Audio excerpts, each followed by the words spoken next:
Okay, we are continuing Legend of Esper. We are currently focused on Mortar and Tolf. They are en route to acquire a couple of horses to travel south, not too far, mainly through the mountains of the peaks of Apatheon. And so, what this will cost is probably a d6 per.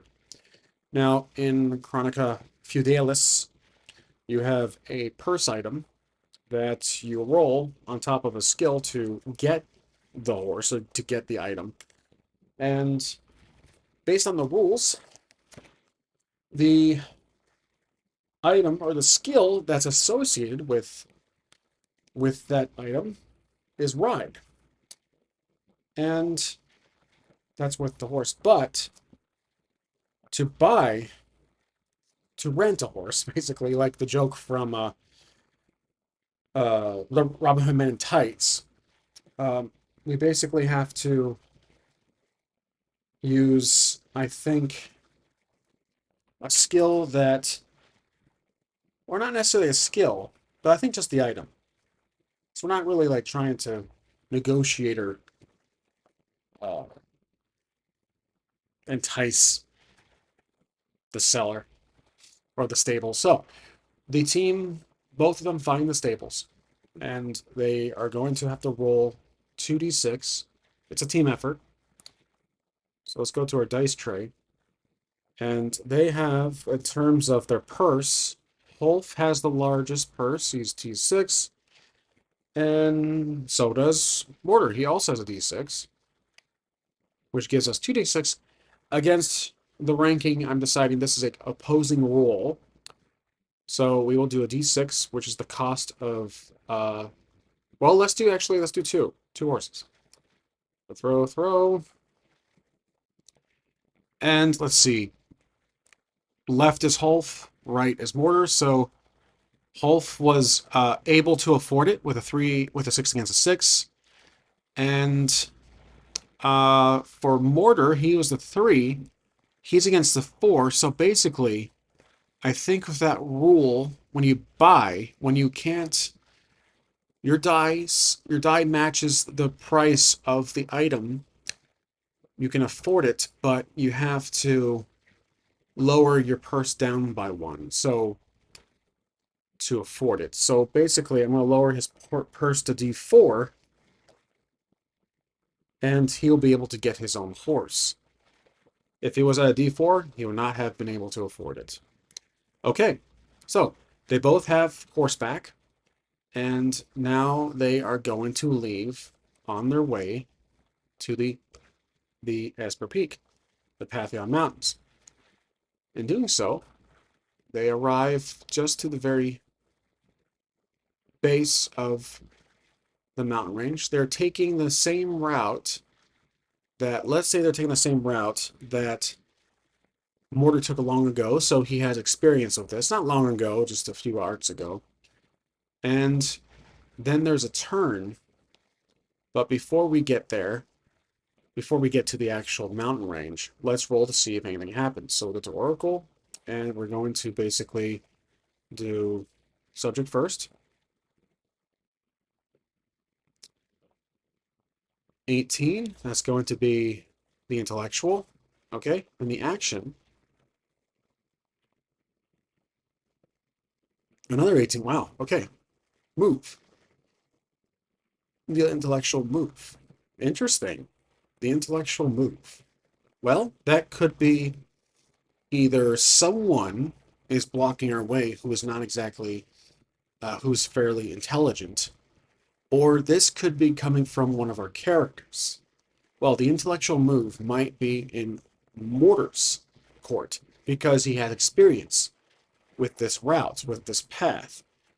So I'm going to say, without asking the Oracle yes or no, that this is going to fall on Mortar's shoulders. So he's going to take the lead and say, hey, I was in the mountains some time ago to Holf, and based on his experience with the Misfits, he once went into the chasm and was eventually imprisoned by the Misfits. So he has experience on how to get through. That doesn't mean that he knows where the Esper Peak is exactly, but if they see the tallest peak, then um, they know the best route to go in to the heart of the mountain range. Remember, there are still wild creatures. So I can't forget about that. There is wildlife. There's going to be not monsters per se, but beasts, just aggressive wildlife animals, because this region has a very aggressive, um, let's say, certain amount of animals that are going to cause a problem. So we're going to use hunt basically for this part. So in order to get from this turning point to here, the Misfits are probably going to, their former camp is probably around this general area here, based on our lock. So let's say we're going to try to get here. And Esper Peak, I think I decided was on the northern tip. So let's just say we're going to get into the chasm there, and we're going to roll hunt. This will be led by Mortar. His hunt is actually only a D4. But because I think our friend here, Holf, has a map, which I think was the map. Don't recall where we got that map. It's last in my item list here, so I think it must have been recent. Oh, well, let's say, whether this is a retcon or not, or just for convenience, this map was found at the manor when Galera allowed them. Sorry, not Galera. Let's check the names here. I think it's Ellery. Ellery allowed them to at least get some resources, and the map was one of them. So let's go to our dice tray, and basically, the target number. It could be terrain, actually. Terrain is also a rollable die in this game, if you're being chased or something, or if you're chasing someone. Well, in this case, I'm just giving it a static number of the usual 4. So we're sharing the map. Holt is sharing the map with the D6. And then, whoops, D6. And our Holt, our mortar, is using his general hunting abilities. So this will allow him to use the map with that bonus D6 die. And that will be a D4 for his skill itself. We're rolling just for a 4 or higher to be successful. You're just short of 1. We don't consider the total. That's not part of the. That's not part of it. So they get lost, unfortunately. And Holf is not really well. Holf has general. Maybe I should have considered his role too. Okay, let's do this. Holf does assist with his skill on top of the map. His hunt is a D6. So 2 and 3, his has to succeed. The map cannot be rerolled. 4, just perfect. Okay, so it took some time. They did get lost, but they eventually got back on track. They found the old avalanche where Mortar was able to fend through it, and they eventually got to the abandoned. Well, is it abandoned? So, as the team approaches this hidden canyon, this chasm, where Mortar remembers leaving, escaping from, we're going to ask the Oracle if the bandits, the misfits, are still there. I'm going to say, remember, earlier, I said they are mostly defeated, disbanded, but I have been jungling the idea that they actually survived, that there's a few stragglers. I believe this could be true. So, very unlikely they're still around, but I'm giving that very, very small chance. Very unlikely they are still. Is there any members left? Very unlikely. Very unlikely is a 25 or 26 or high is a no, and that is a no. Okay, so the camp is abandoned, and because it's been abandoned, it's been left to the fortune of the wildlife and the conditions of the terrain itself. So snow, a lot of the camp has been covered up with snow, storms, wind. A lot of the tents are toppled over. There's no fire. Obviously, it's been put out a long time ago, and there is things abandoned. But there's not much left. Well, we could say that when the misfits went to attack Arlok, their very last measure against our mortar and company, they only took the vitals. They only took necessary items. They left behind their treasures and such. But another question for the Oracle: did this place get raided ever since we left? I don't know if anybody would have been actually dumb enough to find this place or even dare find this place. So let's say unlikely that this place has been raided. Unlikely. 21. Oh, okay, it has. Well, between the gap of time in time since Mortar was here long some time ago, escaped, this place has been raided. Whether it's well, wildlife, animals, beasts, they rummage through food. Maybe there's been a couple of stragglers, former misfits that left, came back to take their goods, seeing that their clan has been disbanded or has been defeated. They most likely escaped. I think this place has been picked dry, which means it's not really going to be much value for our team in terms of finding any resources like weapons, armor, food, potions, etc.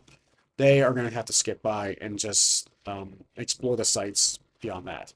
So while they are mingling through, Mortar is basically just kind of passing the time, telling this is where I was. And I'm going to assume, since they left, he's been explaining his adventures in Arlok, uh, with the portal and the misfits and the old man and his son, Ellery, etc. The whole arc of Mortar to the south, I think it was called, or Mortar's travels. He's going to be talking about his those specific stories.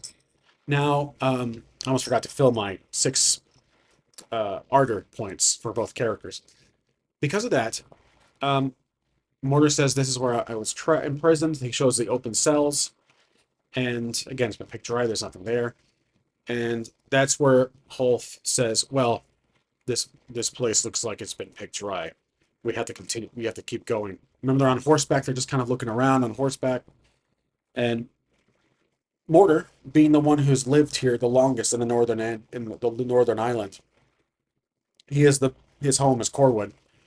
He is assuming the tallest peak is the one that they're looking at in the distance, covered by some clouds, perhaps just poking through the clouds. And Hulf looks up. They can see. Not sure that it's worth a skill roll. I mean, we could try. Okay, let's do hunt, or actually, this would be sense. So basically, they're just trying to look around. Maybe this roll will depict the narrative also. So they're both using sense. We're doing 2d6 for this one, and which is actually average. So go to our dice tray, and the conditions will be the storm. Will be either a snowstorm, which I haven't really detailed the weather too much, but I don't typically at all mention weather, time of day. Don't really track that stuff. I probably could or should, but I just really haven't. So let's just do a random d6 and see what the value is. This will depict the outcome, the results on based on weather conditions, if they can spot the tallest peak in the area. But that's what they're trying to figure out is where exactly can they see where the Esper peak is. Remember, they're trying to find the Esper dragon.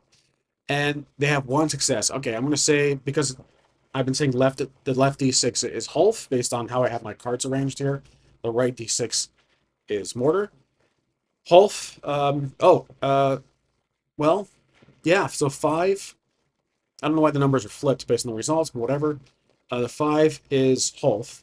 He can barely see, it's by 2, so consider the gap, the success range. He can then see the mountain covered by some clouds, but it's peeking through the mountains, and he says that's probably Esper Creek right there, I'm assuming. Morna looks up at it, he recognizes it, and he says, "Yep, yeah, that's Esper Peak." So now they're going to go up to Esper Peak, but again, strangely enough, we haven't had any encounters. So I want to roll an encounter, the possibility of an encounter. So let's get some subject in action here. The subject between the camp and Esper Peak be 48 success and 52 adjourn. Okay, so well, adjourn, if I recall correctly, means to just leave. Like, okay, we're done for today. Adjourn. The meeting has been adjourned. The court is adjourned. Basically, the success means from the time we left Corwood all the way up to the camp, everything's been pretty good. No, there has been no encounters, but that's about to change. So let's go back to our map here, and I'm going to say right about here is where they have their first encounter. and it is going to be a wildlife-related creature. So, if I have access to my whiteboard here, which I regretfully have stored away, here it is. I literally just used it in my last video, which was an easy D6 test run, which I hope you guys enjoyed. That was interesting to go back to analog dice and tabletop. But anyways, let's figure out what the creature is here. So I do have a deck of cards that is should be using more often, but it's basically the deck of encounters, and it has cards based on the environment. So if it's snow, tundra, basically the Arctic, which this kind of is, I can take out this whole deck, and we will see which one to use. I have Grassland, I have Underdark. It's again, it's kind of accustomed to D&D 5e. A lot of my resources are D&D 5e based, but I'm thinking Arctic might be the most suitable for this one because everything else is urban. The undead, there's a lot of options here, but basically, let's say this will be. I don't see. Oh, here we go. Mountains. Okay, that works. Mountains. Okay, we have mountains here. Let's go to our dice because it actually has a D20 list of encounters. So let's go to our dice tray, and it's a D20. So all I'm rolling is a simple D20, like so. And we're going to roll that now, and I'll tell you guys the result I get. 14 means it is an ogre. Blocks a path through the mountains demanding payment. Oh, interesting. I like that. And it does have not just the enemy, but it also has like a situation, like a scenario. So, an ogre, I'm writing down on my board here, which you guys don't have. I don't have my camera set up for that. This series has been kind of just face to face with you guys. So the ogre, let's see, he is going to have a vigor of, let's say, he's a big guy, so I'm going to say 3. His attack die, his skill die is Brawl, knowing if it's an ogre. So I'm going to say his attack is a D6, like so. And then if he has armor, which I assume he does, his defense is going to be, let's say, also D6. All right, remember, I do a cumulative roll. I do a full dice pool roll of both sides if we get into combat. He's requesting payment. Somehow he is in the way after we left the camp, and he is about to demand payment. Well, let's say his payment's too high. It's a D8. We can try, but we have to roll for it, which we can't really do because we both have... Well, we can. Okay, so let's do his difficulty range of payment. We'll do 2d6s over... Oh, well, actually, Holf has a d6 purse. This is similar to getting the horses. And the d4 is for the mortar's purse. Now, the orc has a d8. We have to match or beat it to pass without any trouble. So rolling. And we are successful on both fronts. Okay, well, the ogre lets us go. All right, he demands payment. That's it. The ogre... Oh, I'm sorry. I don't have ogres in my... well...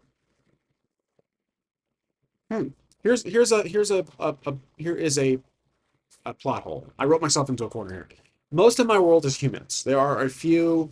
there were orcs earlier, but they are mostly seen in the central region of the Darkwood Greens. So, would it make sense for the past, 60 or so, however the timeline shows, when the rift happened? Let's go to our document. Let's do some little digging here on the story.